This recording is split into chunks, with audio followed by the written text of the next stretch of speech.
Will my first ever painting competition entry win me a golden demon? In this video, I'm going to show you how I designed, sculpted and 3D printed my entry, and how I took inspiration from the lore and took the standard models to the next level. Stay tuned to find out.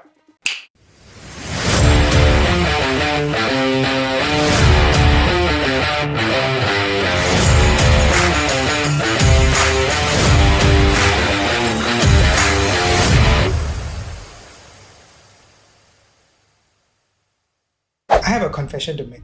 I'm relatively new to the Warhammer lore. I knew it! This guy is a freaking fraud! A few months ago, I got hooked onto it by my friend who owns Hammer House Singapore, where I bought my first ever Warhammer model of Angron the Ever-Chosen. And after I played my first game, I started to get to know the universe and the characters. I was really all in. Basically to share my journey of building and painting Warhammer and all these other model kits I've accumulated over the years but never got around to painting, and my wife is on the verge of bitch slapping me into oblivion. Anyways, I started off with an idea to showcase the battle between Lion L. Johnson and Angron. I came across their lore on this Reddit thread, and I also watched this cool voice-acted video showcasing the story of Angron. Although Angron was rapidly understanding more and more of the words he was hearing, he was unable to speak, not sure how to form words himself. I highly recommend checking it out. After this video. All this inspired me to come up with a concept, but I realized as I put the models together, the poses I had in mind were too extreme to modify from the base model. So I came up with an idea for a new pose which were closer to the original poses but were not too extreme, and yet capturing the visceral battle between the two, which meant I had to do some surgery on cutting up the limbs of the characters to adjust so that we would reflect the composition that I wanted. And this also meant sculpting in some details that were missing. For sculpting, I used a simple 2-part plumber's putty. Here's a little secret. These are cheaper to buy than buying sculpting putty made specifically for hobbycraft. They can be diluted and smoothened with water and can be up to 3 times to 4 times cheaper.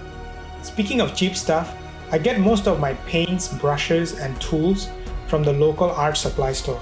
I mainly use primary colors for the projects that I do, and I may not even use an airbrush for this project.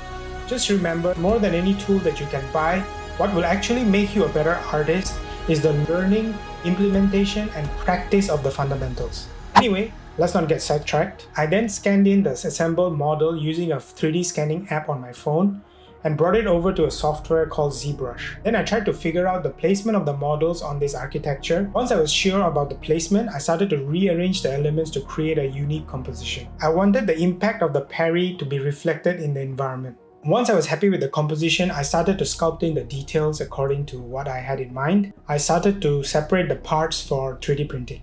If I printed the whole diorama base in one piece, there's a higher margin of error during the 3D printing process, which means I would have to restart the print all over again. So the final stretch of the project begins, the actual painting.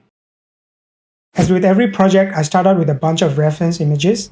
I highly encourage everyone to gather these kind of references, which will inspire you and take your work to the next level. This is just one of the tips that I share in the video up here, where I share tips on how to take your painting skills overnight. I start out by base coating the necessary colors. This includes black for the metallic parts and white for the areas that are emitting light. For the lion, I wanted a dark green armor with accents of blue. This is to contrast with the mostly warm colors of Angron. And of course, I do all this with non-metallic paint. The first part that I work on is the sword of the lion, which I start out by dry brushing white. I masked off certain areas to create a natural shadow and highlight as I added a bit of blue to create more depth in the metal. Painting the highlights gave me an opportunity to try out this water-based marker that I bought recently. Because they don't dry out so fast, it allows me to tap the paint. I wanted the enhancers on the swords to glow. So again, I started out with a white base color, and then I go on to adding yellow, then orange, and then eventually red, working my way from inwards to the outer extremities. For the armor, I went on to add a green dry brush. I used oil colors for the shadows and highlights. So as you can see, oil colors are not just used for washes, but you can actually use them to paint your miniatures as well. I also used the oil colors as a wash to create some dirt and rust on the armor as well. For the golden areas of the armor, I wanted a more of a brass color look, so I started out with a yellow ochre base color, on which I dry brushed yellow and added white highlights in certain areas to make it shiny. For the cape, I chose a lighter color, and in order to create the depth, as usual, I start out with a wash and then use the dry brush after that. In the case of Angron's wings, I did a dark brown wash straight away in order to capture the details of the sculpt. And this also allowed me to accumulate paint in certain areas to create a more of a gradient transition on the wing membrane. The reason why I start out with a white color for anything that's glowing, it's because it sets a base for the illumination of the light. And the reason why I use a wash at first, because a diluted paint will reach all the crevices in order to make it bright. For the armor of Angron, I started out with a dry brush of orange and yellow, and then I specifically used white in certain areas to highlight to create that shiny look. And then I finished off with a little bit of a rust wash in certain areas. In order to create depth on the skin of Angron, I dry brushed yellow color and then went on to add a blue wash for the shadows. After which I went on to add orange for the mid-tones, and at that point I started to also paint some of the veins and arteries on the skin using a greenish color. And finally, I added a dry brush of slightly pink color to create a little bit more depth in the overall skin. I chose to make the claws of Angron glowing. I wanted to represent him in a more visceral, bare-chested, menacing version of himself. I mean, as if Angron wasn't menacing enough. It made the painting process more challenging, but I also wanted to push myself in this aspect.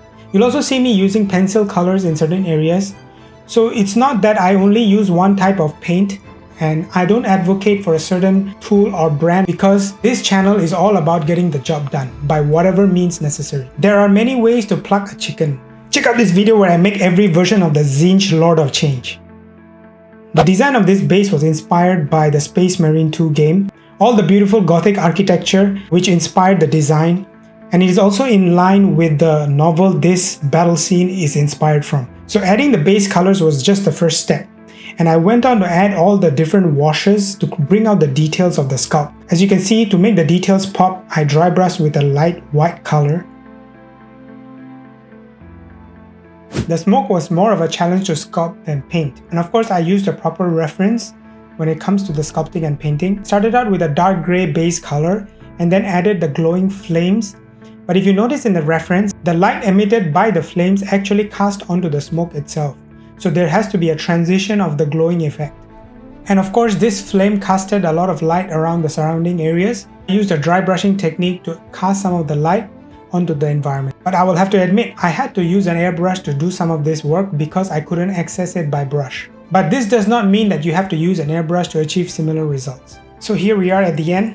Time to take this sucker to Germany. See you in a bit. Nope, I didn't go to Germany because I totally, utterly failed in getting the visa in time to make it for the submission.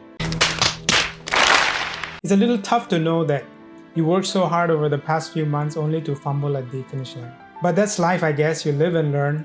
Don't make this same mistake twice. So I'm actually even more motivated right now. There's a fire on my ass to work even harder for next year, which means I'll get the opportunity to not only improve this project, but also work on new ones.